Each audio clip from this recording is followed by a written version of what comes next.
കേരളത്തിലെ paparazzi ജേർണലിസത്തിൻ്റെ paparazzi മാധ്യമ പ്രവർത്തനത്തിൻ്റെ കൊടിയടയാളം പേറുന്നവരാണ് ഈ ചാനൽ, റിപ്പോർട്ടർ ചാനൽ. ആ റിപ്പോർട്ടർ ചാനലിൻ്റെ അസറ്റുകളെക്കുറിച്ചുള്ള പ്രാഥമികമായിട്ടൊരു അന്വേഷണം ED നടത്തുകയാണെങ്കിൽ അതുകൊണ്ട് തന്നെ അവരുടെ വ്യാജങ്ങളുടെ വിളനിലം നമുക്ക് ദൃശ്യമാകും. മരം വെട്ടിയും തടി വെട്ടിയും അനധികൃതമായിട്ട് കാടിനകത്ത് കയറി മരം മുറിച്ചു.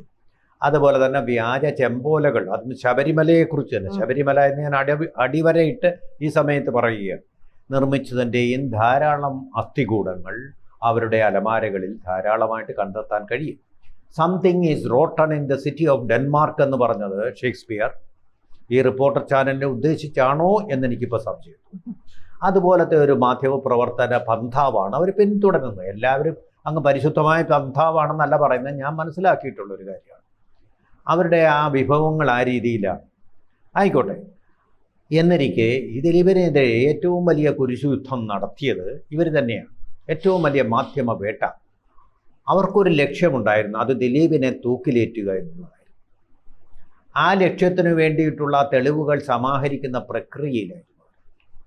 ഇതിൽ നിന്നൊക്കെ ആവേശഭരിതയായിട്ടാവാം DGP ആയിരുന്ന സന്ധ്യ അവർ യൂണിഫോമിൽ തന്നെ പോയിട്ട് ദിലീപിനെ അറസ്റ്റ് ചെയ്തൊരു ഹീറോയിനാവാൻ വേണ്ടിയിട്ട് ഉള്ള ശ്രമങ്ങൾ നടത്തുക. അപ്പോൾ കയ്യിൽ ഒരു തെളിവുമില്ലായിരുന്നു എന്നാണ് ഇപ്പോൾ നമ്മൾ മനസ്സിലാക്കുന്നത്.